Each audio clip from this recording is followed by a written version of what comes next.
घुटना में अक्सर पेन की शिकायत रहती है या पिंडलियों में पेन की शिकायत रहती है। जैसा कि हम खड़े रहें तो पिंडलियां ही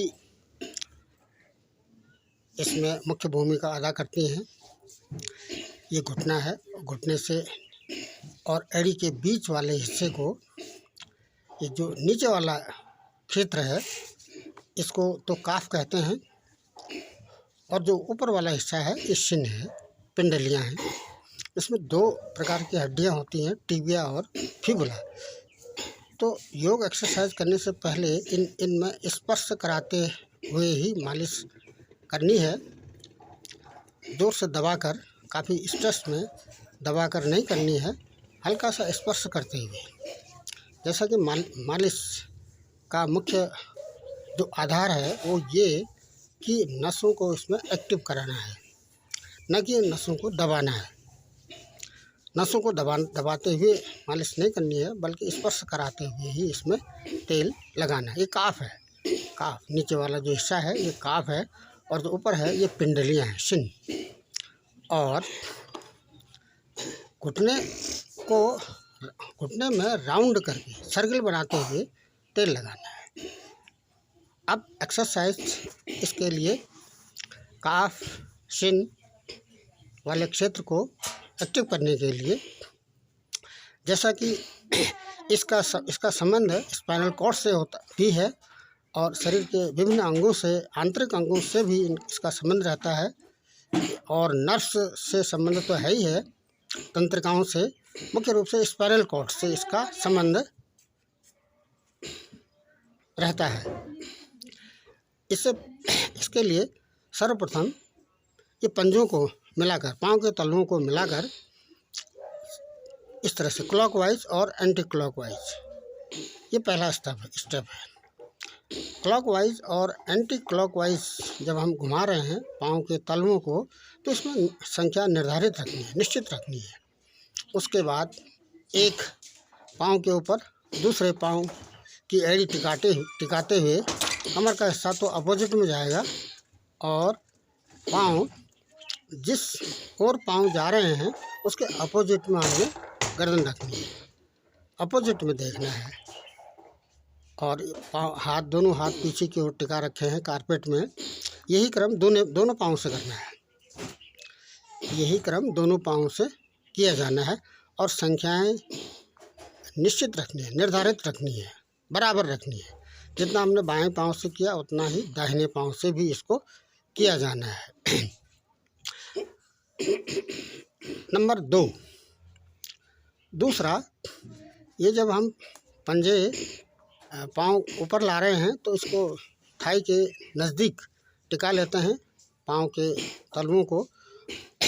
जैसा कि ये क्रम तो कई बार भी किया जा चुका है। इसका मुख्य सावधानी ये है, जब हम पाँव ऊपर ला रहे हैं तो सांस बाहर छोड़नी है, और ये पाँव की एड़ी को सर के ठीक माथे से ऊपर तक लाना है। आवश्यकता से अधिक भी नहीं घुमाना है, सामर्थ्य के अनुसार ही जहाँ तक आ सकते हैं पाँव वहाँ तक ही इसको सर के ऊपर तक ही इसको लाना है।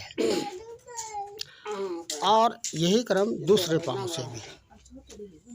पाँव से भी सावधानी इसमें ये रखनी है कि जो पाँव के तलवे हैं वो जंघाओं में टिके हैं, जंघाओं में रुके हुए हैं। काफ़ी जड़ तक इसको लाना है, काफ़ी जड़ तक इसको लाते हुए पाँव के तलवों को टिकाना है, और इसको अप डाउन करना है। अप कर रहे हैं सांस बाहर छोड़नी है, डाउन कर रहे हैं तो सांस बाहर लेनी है। और वही पाँव के एड़ी को सर के ऊपर तक लाना है, सर के ऊपर लाते हुए पीछे तक ले जाना है, लेकिन ज़बरदस्ती नहीं लाना है। इसको सामर्थ्य के अनुसार जितना आ सकते हैं उतना ही इसको लाना है। और उसके बाद ये पाँव को पकड़कर दाएं बाएं घुमाना है। उसके बाद ये नंबर तीन काफ और पिंडलियों को एक्टिव करने का नंबर 3 क्रम। ये इसमें सावधानी ये रखनी है, इंडिकेशन जहाँ पर हाथ का इशारा है इसको सीधा रखना है। काफ कारपेट में मिले हुए होने चाहिए। कहने का मतलब ये है कि जांघ से लेके एड़ी तक का जो हिस्सा है वो तो कारपेट में स्थिर है, टिका हुआ है, रुका हुआ है। केवल इसमें कमर से ऊपर वाला हिस्सा ही लेफ्ट राइट करना है और गर्दन को भी उसी ओर ले जाना है। इसी क्रम में जब ये 10-20 जितना भी हम करना चाहें सामर्थ्य के अनुसार, अंतिम चरण में माथे को घुटने तक लाना है, बिना घुटना ऊपर उठाए हुए। और धीरे धीरे करेंगे तो नहीं होगा, इसको झटके से ले जाना है। इसको झटके से माथे को और घुटने तक मिलाना है और थोड़ी देर इसमें पाँव में कमर से ऊपर वाला हिस्सा खिंचाव करते हुए रुकना है। यही क्रम दूसरे पाँव से, यही क्रम राइट हैंड से भी किया जाना है। पाँव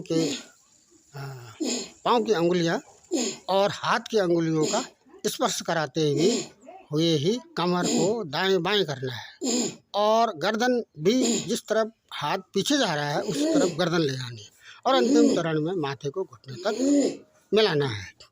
धीरे धीरे तो नहीं मिलेगा, इसको झटके से ले जाना है। काफ़ी रैपिड स्पीड से इसको नीचे की ओर ले जाना है। इसमें एक्शन में स्पीड रैपिड करनी है, इसमें स्लो स्पीड नहीं करनी है, नहीं तो नहीं जाएगा। और संपूर्ण शरीर को भी घुमाते हुए ले जाना है। अगला स्टेप इसमें इस तरह से जब हम उल्टा लेट रहे हैं तो पाँव के घुटनों को हमने पकड़ लिया है दोनों हाथों से और यही क्रम दूसरे पाँव से भी करेंगे और पाँव के घुटनों को पकड़ते हुए काफ़ी टाइट पकड़ा है और अप डाउन किया जाना है। और जब हम वापस जाते हैं तो कोणीय स्थिति में जाना है। कमर के ऊपरी हिस्से को कोणीय स्थिति में नीचे आगे उठाना है। कोणीय स्थिति में इसको आगे की ओर उठाना है। अगला स्टेप पिंडलियाँ और काफ को एक्टिव करने के लिए ये मुख्य स्टेप है।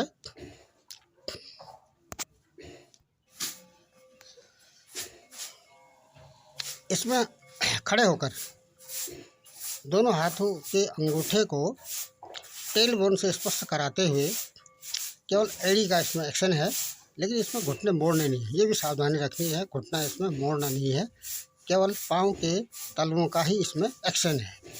और सावधानी मुख्य ये है कि इसमें पंजों के सहारे ही हमने लेफ़्ट राइट करना है, एड़ी नहीं मिलानी है। और संपूर्ण पाँव के घुटने एक दूसरे के ऊपर घुमाते हुए इस तरह से मुड़ जाना है। और दूसरे स्टेप में इस तरह से ये पंजे पाँव के तलवे तो रुके हुए हैं कारपेट में, एड़ी उठी हुई है, लेफ़्ट राइट, और वही क्रम दूसरे पाँव से, वही क्रम इसमें दूसरे पाँव से भी किया जाना है। इसके बाद एक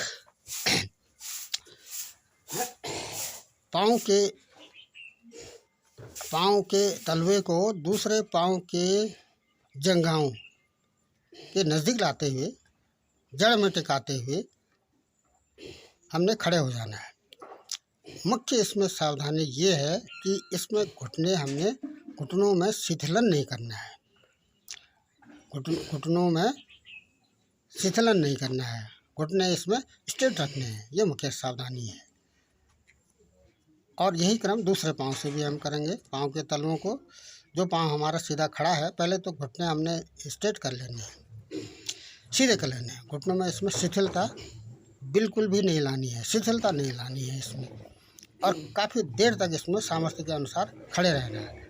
मुख्य ध्यान इसमें घुटनों में ही रखना है, घुटनों का ही इसमें विशेष ध्यान रखा जाना है, सावधानी रखी जानी है। घुटनों में शिथिलन नहीं होना चाहिए, शिथिलता नहीं रखनी है। इसी क्रम में एक पाँव आगे एक पाँव पीछे जो हमने पाँव किया है उसका जो तलवा है वो भी कारपेट में टिका हुआ है। जो घुटना हमने आगे मोड़ रखा है उसका तलवा भी कारपेट में टिका हुआ है। दोनों पाँव के तलवे कारपेट में टिके हैं, स्पर्श करते हुए रुके हुए हैं, और संपूर्ण शरीर पीछे की ओर झुकाना है। और जब हम वापस लाते हैं घुटना पीछे, जो पाँव है उसको वापस लाते हैं, तो इस स्थिति में घुटनों को कारपेट में टिकाना नहीं है, घुटने कारपेट में नहीं टिकाने हैं।